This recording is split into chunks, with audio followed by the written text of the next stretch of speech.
Kamusta ang mga marites dyan? Nagpeng-peng ng ba ang mga mata dyan? Nalibat na ba? Nahirapan na ba mag-translate sa mga bagong chismis ngayong araw na ito? Ay!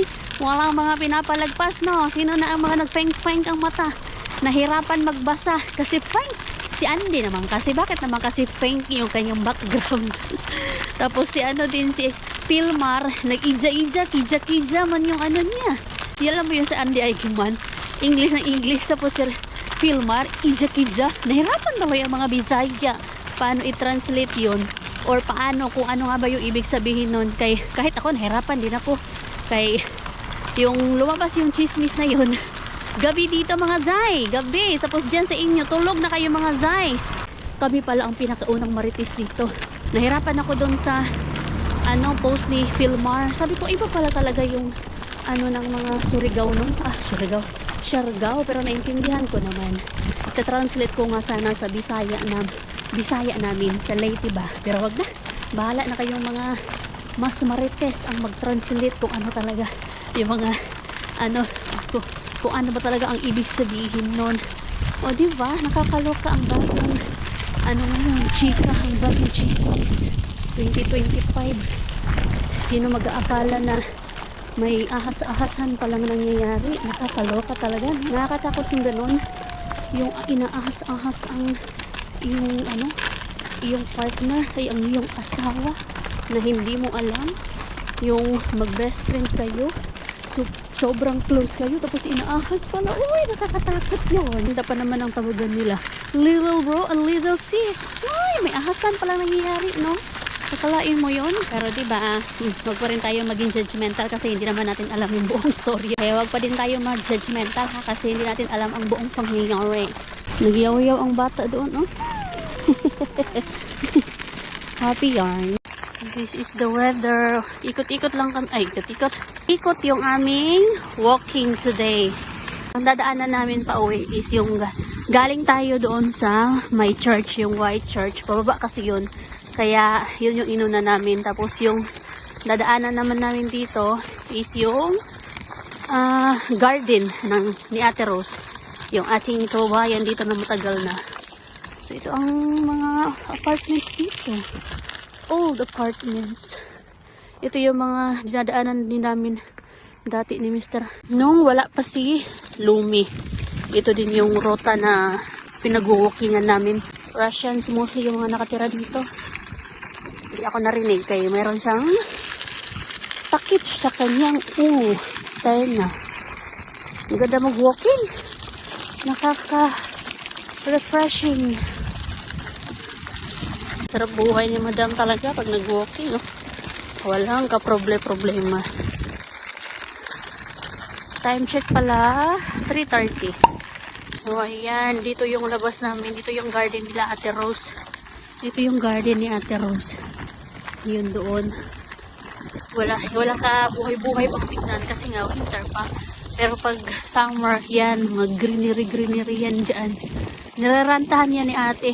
Hindi ko lang alam kung magkano yung renta niyan. Tapos dito din may mga Russian na tatanim dito. Kung maalala ko. So ito mga garden to na area. Diyan. Tapos doon sa kabilang side, may school doon. Meron pang vocational. May Finnish language yan before. Pero I think ngayon wala na. Diyan ako nag-first language. Level 1 pala. Level 1. So ito yung garden. That's the garden. Pero yung garden ni ate, doon yung banda doon. So, kumbaga, nag-ikot kami. Doon banda yung amin, tapos ikot kami. Ikot. Tapos dito. Tapos doon, diretso sa bahay. Ikot-ikot lang to dito. May mga shortcut. Dito lang ako natuto mag-blakad ng bonggang-bongga sa Finland, sa Pinas. Diba? Kasi marami mga transportations. May tricycle, pedicab sa amin. Multicab, I mean. So, dito yung kina Ate Rose. Ito yung garden niya. Yan.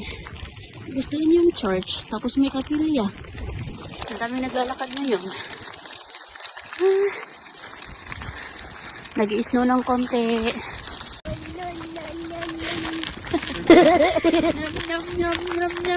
Lapit na tayo. Almost home. Achieve ang walking today.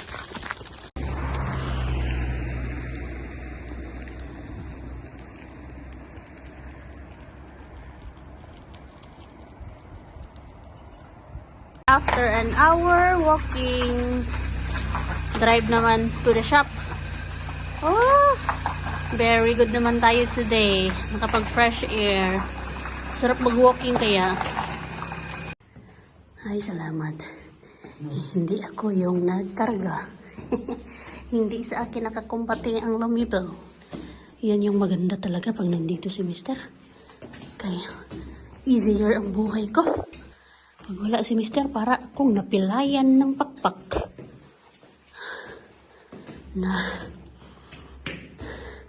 Napakahirap pag wala ang asawa. Kasi kailangan kumayod. Uy.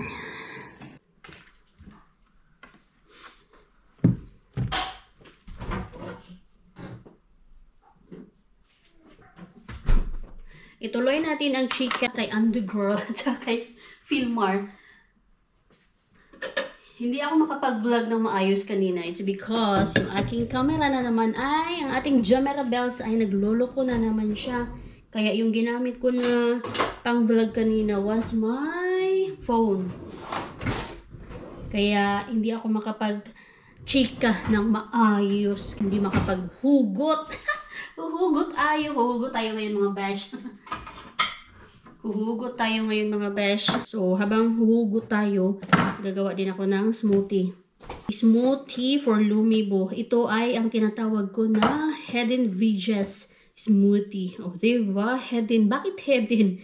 Kasi si Lumi ay, sabi ko nga po, diba, hindi siya mahilig sa gulay, hindi siya mahilig sa meats. Yung ginagawa ko, it's either hinahalo ko sa smoothie, or ginagawa kong pancake, or di kaya ginagawa ko siyang puree. So, lahat ng kinakain niya, merong gulay, merong gulay, pero hindi niya nararamdaman, hindi niya nalalasahan. It's because, ganito yung ginagawa ko. Tinatago ko. So, ngayon, yung gagawin ko, meron tayong avocado, half avocado, and then half banana. Natira to kanina. Kayong niluto ko kanina ni Luming breakfast was oat flakes, banana, milk, and peanut butter. Gustong gusto ni Lumi yung breakfast na yon. Ang sarap niya, full of vitamins na siya, protein, super quick lang yun, dali lang. And ngayon nahaluan ko siya ng zucchini. Yan, ganyan lang kakunti, basta importante may gulay siya. Ay, hindi ko nahigulas, hugasan ko to. Balatan ko muna tapos hugasan ko. Binabalatan ba to? Binabalatan ba ito mga friendship? Tapos lalagyan ko siya ng milk. Si Mr. doon mag-i-start siyang maglaba. Kay maraming labahin. Yung nangyayari kina Filmar, tsaka kay Andy. Isa lang yan sa mga nababasa natin or nakikita natin sa Facebook, diba? Na may mga kabit, may mga ahas sa relasyon ng mag-asawa, o di kaya sa mga friendship. Ang dami mga ahas sa paligid to the point na parang hirap ka na magtiwala. It's because sa mga ganyan na talagang nangyayari siya in reality. Kaya minsan nasasabi ko talaga sa sarili ko na ay buti na lang yung asawa ko, kahit na syempre yung asawa ko malayo yung ang laki ng age difference namin, 'di ba? Yung age gap namin ang laki. So, meron na akong lolo, meron na akong uncle, meron na akong tatay, meron na akong kuya, di ba? O sabihin na natin yung katotohanan na ganun talaga kasi malayo yung age gap namin. Pero, nagpapasalamat ako kasi at least ako, hindi ako kabit. Wala akong inaga, wala akong sinaktan, malinis yung konsensya ko. Wala akong naapakang tao, wala akong nasirang pamilya, wala akong pinaiyak ng mga anak. Kasi yung asawa ko talagang single siya nung naging kami at hindi ko siya inagaw kung kanino man. Walang agawan na nangyari, walang hulihan na nangyari. Ay, papasalamat pa rin ako na, yun nga, wala akong inapak-apakan, hindi ako tinawag na ahas, hindi ako tinawag na kabit. Yung mga ganung bagay ba, na malinis yung konsensya ko, nakakatulog ako ng maayos at peace ako. Kasi alam ko yung asawa ko. Hindi ko kailangang bantayan, hindi ako kailangang mag-alala, kahit inang along oras siya umuwi, or kahit magdamag pa siya dyan sa Facebook, kaka-Facebook, or kakaharap ng computer, alam ko na wala siyang ginagawang masama, hindi ko siya kailangang bantayan. Kasi, alam niyo yun, hindi siya yung klase ng tao na magloloko. Or kung merong mag-aahas, hindi niya papatulan. Kasi, taken. Alam niya sa sarili niya na pamilyadong tao na siya. So, nakakatulog ako ng maayos. Ano na, sige na, umandar ka na. Kahit na walang masyadong pera, naghihirap minsan. Hindi buhay prinsesa, hindi gwapo sa paningin ng iba. Sa akin, paningin ko, gwapo siya, syempre. At least, may peace of mind ako, merong peace of mind ang relasyon namin. Kahit na mag-8 years, kasi mag-8 years na po kami. 8 years na kami nag-aaway with love. Ang importante, walang saktan, walang jumbagan na naganap. Kasi pag may jumbagan na, ibang usapan na yan. Tapos yung mga kaibigan na yan, ay naku, ang dami ko nang nakikita na nagsisiraan na sila sa mga sa social media, naglalabasan na ng baho kasi hindi na sila magkaibigan kasi nag-away. So dahil sobrang trusted nila yung isa't isa, yung baho nila before, dahil sinishare nila, ay nalabas kasi hindi na, magkaaway na sila. Kaya minsan napapaisip din ako, maganda din yung konti lang yung kaibigan mo, at least totoo yung mga kaibigan mo. Kasi kapag marami kang kaibigan, parang mas marami kang kaaway. Minsan, mas konti yung kaibigan, mas meron kang peace of mind. Kaya nga wala akong best friend eh. Kasi takot akong mag-share, takot akong yung mga ganyan ba na baka in the future pag or kahit sa mga friends ko magsabi ako ng masyadong deep ba, baka balang araw bumaliktad ang mundo. Okay lang naman yung mag-share, pero naniniwala pa din naman ako na meron talagang magkaibigan o mag-best friend na nagtatagal. Gaya na lang yung sa ate ko, meron siyang isang best friend talaga na since childhood niya, yun yung best friend niya. Up until now, kahit meron na silang sarili-sariling pamilya, meron na rin sila iba't ibang circle of friends, o di kaya best friend, they are still best friend pa rin sila kahit na nag-away sila before, but still nagkakabati pa rin sila. Iba na kasi ngayon, social media, kunting away lang, kunting tapon lang. Ay, Diyos ko, bakit kailangan i-post, mga made? Malulos dili kayo, mga made.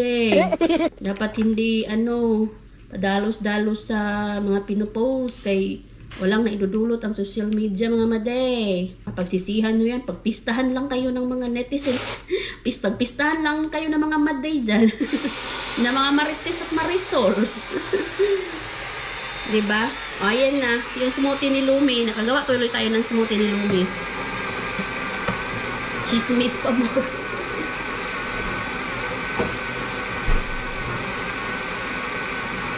May ginawa pala ako kagahapon na chiffon cake. Finally, nakuha ko din ang perfect chiffon cake. Sobrang soft niya. Oh, mga made. Yan, oh, mga made.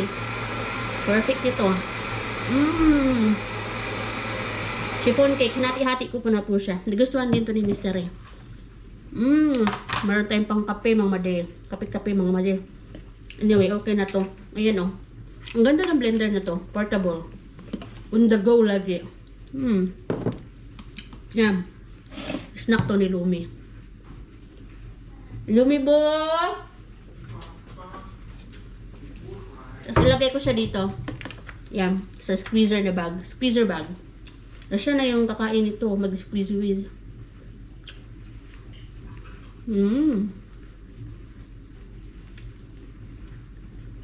Healthy.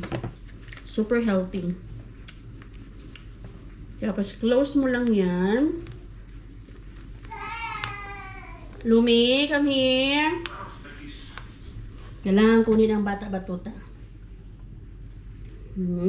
Is that nam? Nam. Siya, mali mong buhok na. Nara naman nakakalkag na.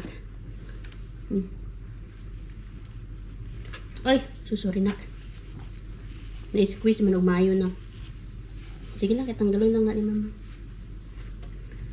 Healthy. That's healthy, anak. Nyam, nyam. Hindi ba? Hindi niya alam, may gulay. Hindi alam. What's that? Gulay na yun. Gulay. Si gulay. Sige. Stay safe mga friendship, mga madi. Cool lang kayo mga madi ha, mga marites. Huwag kayong magalit ha. Kasi hindi natin alam ang totoong nangyari mga madi.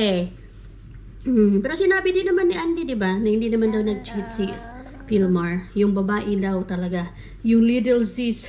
Little sis and little dog. Ba't naman kasi si Pilmar din nagpatato? Uy, yung vlog natin parang puro chismis lang. Ba't naman kasi nagpatato din si Pilmar, no? Pero sabi din naman kasi ni Andy, di ba? Na, matagal na daw sila nung babae. Parang si Andy lang yung bago sa buhay nila. Bago pa dumating si Andy sa buhay ni Pilmar. Parang friends na daw sila. Di ba makichismis din ikaw kay Marisol tsaka Marites? Unsa ba na? More? Ano? Tap? Papa? Saan Papa? Where's Papa? Where's Papa? You call Papa? Where's Papa? Give it to Mama. Give Mama, give. Give it to Mama. Thank you. Tanggalin natin yung jacket mo. Aktura talaga ang nanay na napakasipag magluto sa anak. Kahit na minsan yung niluluto ko, nasasayang yun lang yung effort. Kaya minsan hindi mo kinakain ni Lumi. Pero alam ko na kasi ngayon ang technique, paulit-ulit ba naman ako nagluluto, tapos hindi lang, tapos nasasayang lang din. Siyempre natututo din tayo, no? So alam ko na mga technique ngayon kay Lumi, kung paano mapakain ng gulay, ng meat. Kailangan diskartihan lang at paano kainin yung niluluto mo. Kasi ilang beses ko nang gustong mag-give up na hindi na ako magluto ng pagkain niya kasi nasasayang lang. Hindi madali ang magluto ng pagkain ni Lumi. Mag-isip kung ano lulutuin. Kumakain ng 3 beses sa isang araw. Napakahirap mga friendship. Hindi ko na mag-give up. Bumili na lang ng pagkain sa shop ba. Hindi pa ako mahirapan. Pero kasi gusto ko na paghirapan ang lahat ng mga kinakain ni Lumi. Gusto ko na ako mismo ang nagluluto ng pagkain kay Lumi at alam ko mismo kung ano ang mga kinakain ni Lumi. So, eto ngayon, yung hinahanda ko sa kanya, may rice, may broccoli, may cheese, may egg, and dinilagyan ko ng powdered garlic and onion. Pangalawang beses ko na to ngayon na ihahain sa kanya. Kasi nagustuhan niya yung unang beses na hinanda ko to sa kanya. So, ngayon, uulitin natin. Yan. At least may rice na siya, may gulay pa. At mabilis lang to. Kahit halos dito na ako tumira sa kusina, okay lang. Mapagsilbihan ko lang yung anak ko, yung asawa ko. Ang sarap naman sa pakiramdam na mapagsilbihan sila, no? Kahit na halos dito na ako sa kusina tumira. And kaya yung kamay ko, laging dry yung kamay ko na yan. Kaya bukod sa dry na nga yung weather natin, yung lagi pa ako naguhugas, tapos yung hinuhugas ko, mainit. Kaya eto, meron ako sikreto na nakuha or nabili sa Watsons or sa normal dito na tinatawag. So, meron tayong hand cream, which is ito ay coconut hand cream. At maganda to, kay matagal siya mawala. As in, the best na hand cream siya. Siyempre, amoy coconut nga lang, but nakakatulong siya para hindi maging ganong kadry yung aking kamay. So, ayan mga friendship. Ayan, no, nakalagay nga perfect for dry hands. Maganda siya sa kamay. The best. Ano oras pa lang ba? Ay, mag-alas 6 na pala. Nag-ano din ako dito ng meat. Meron tayong meat. And then nag-boil ako ng egg. Ito yung pinag-boilan ko kanina ng broccoli. Tapos itong broccoli na to, meron pa akong plano dito. Siyempre, na ibang recipe naman para sa food ni Lumi. Habang si Dada naglalaba. So, ayan. Yung ating pork, ilagay ko sana siya sa air fryer ba namin. Kaya lang kailangan hugasan yung air fryer namin. Sus, ligo. Di pa pala ngayon ni Lumi. What happened, my love? Wow! Ay, sus, ay, sus. Are you okay? Oh, Nagsumbong. Anong ginawa sa'yo ng tatay mo? Ay. Siya, mamay. No.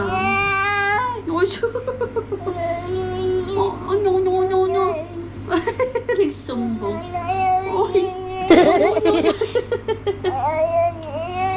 Sige na. Soon, kakain ka na. Ay. Nagsumbong ang aking dalaga. Ay, ang aking prinsesa. Nagsumbong ikaw? Hi, wanna say hi? No. No. Sige na, please. Mama is almost done. Mama is almost done. Doon ka muna kay dada mo. Ayan na yung ano ni Lumi. Oh. Ay, bakit pala kutsara yung ginapit ko? Ayan.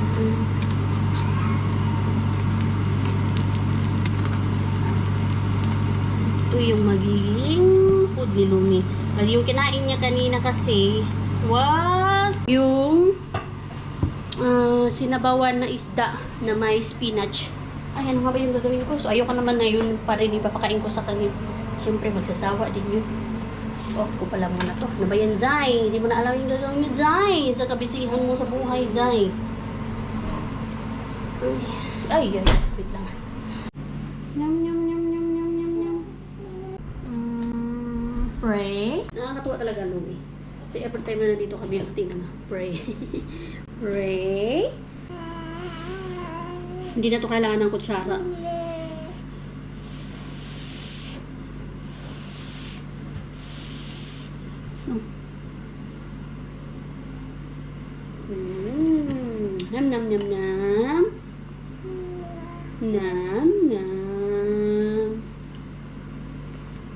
Nam. You're welcome. You're welcome, princess. Love you. Good job. Love you.